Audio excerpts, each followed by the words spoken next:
also going to listen in and we're going to play the reaction of DCW chief. I spoke to her a short while ago, and it's important to bring that out because yes, the DCW, which is the Delhi Commission of Women, stepped in on time. But let's now break it in. I would quickly bring in Milan first, my colleague, who's going to give us step by step on how the story unfolded. Milan, take it, give our viewers an understanding. This video goes viral. A neighbor has taken it. It's in Karawal Nagar. What happens and where do we stand right now where the story is concerned?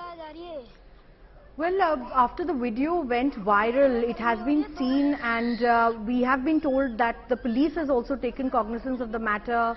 Swati Maliwal herself, who's the DCW chief, has taken cognizance of the matter. This child who strung up on a roof in the area where the police was investigating where exactly the matter took place. First they thought it was in Karawal Nagar, but then they realized that no, the exact location of this video's origin was from Khajuri Khas, which is also an area in the northeast Delhi.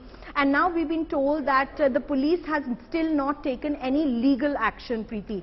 And one of the reasons that we think that the police has not taken any legal action at this point is because the child was strung up and because it was done by the parents, they are not yet ready to sort of separate the child from the parents in that sense, because in such circumstances, as you said, we don't have NGOs or social services that could look after the child at the moment. But when we spoke to our sources in the National Commission for Protection of Child Rights as well, that is responsible to uphold the rights of children in the country, they have said that they have also taken cognizance of this extremely heart-wrenching video, and the fact remains that perhaps the parents there, the guardians, need counseling at this moment for doing this to the child in the scorching heat of 45 degrees. So the police, Preeti, has not taken any legal action yet. And the NCPCR is also looking at the merits of I'm just wondering, and I bring in Pooja as well. Pooja is my colleague in the newsroom, and viewers, I'll just say it. All of us sitting right here, shocked, appalled. The entire newsroom is gobsmacked at what we just saw. Will counselling help a child like this? Multiple points of views coming in. If this had happened, say, in a country like America, social services would have come in, taken the child away, and the parents would have never seen the child, for God alone knows how long. I want to bring in Pooja there. Pooja has also been very affected. She's a mother. She has a very young child. But Pooja, what we think of it personally, but it's a catch-22 situation in a country like India. You take this child away from the parents, but where does this young 5-year-old girl go? In the hands of whom? You and I both know what the situation is of the various child homes in this country. It's appalling.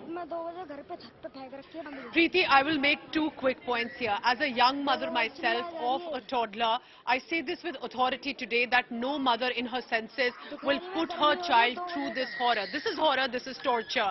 And I can also tell you with experience that children of this age group are prone to tantrums. They will not want to do a lot of things that the parents assign them to do. And that is where the adult behavior comes in to help the child either finish the work or let it be. And of course, there are other ways for a parent to take care of the child.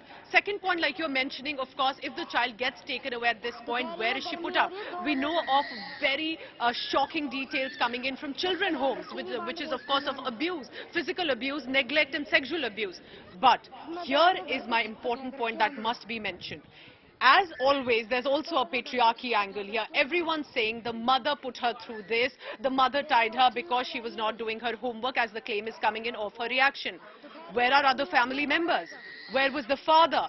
Where were the family friends who the mother could have sought help with to send the child to? Onus eventually coming on the mother. All of these are also part of the discussions. The neighbor recording this video, why did the neighbor not immediately jump in to get the child out or speak to the mother right away? All of this is also part of the situation that we are dealing with. Because the mother eventually, it appeared, and does need counseling, Preeti, it must be mentioned, she needs strict action to be taken against her. But why did the mother resort to this must also be analyzed. In an area where she appears to be living, the Khajuri Khas in Delhi, a densely populated, not an affluent area, did the mother not have help?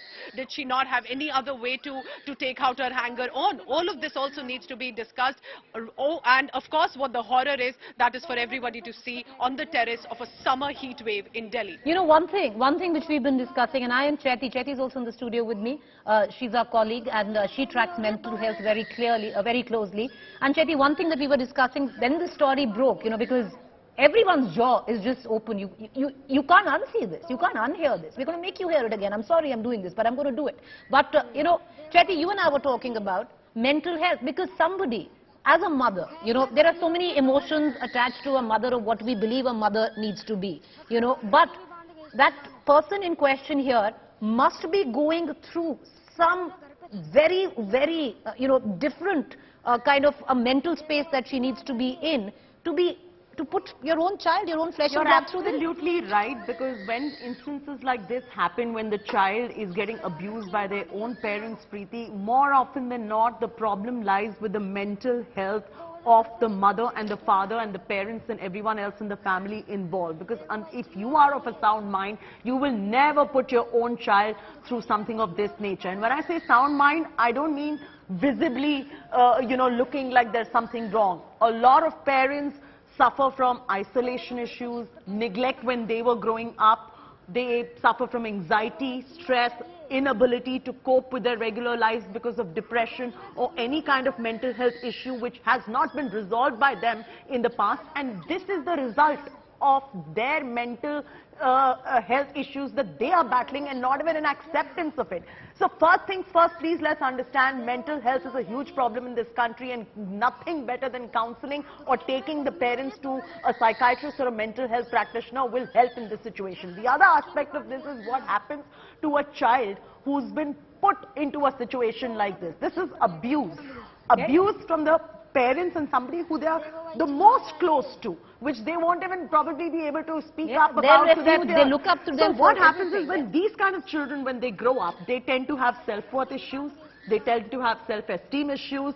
Either they get too hyperactive, or they get defiant, or they go into their own shells. Their performance in school, college, and even when they're growing up, inability to get along with their peers. They are the ones who start abusing because they are aping somewhere what their parents have put them through. So it's a whole cycle that society at large needs to understand. And here the only solution over here is proper governmental intervention, and mental health care practitioners need to be brought in first for the parents.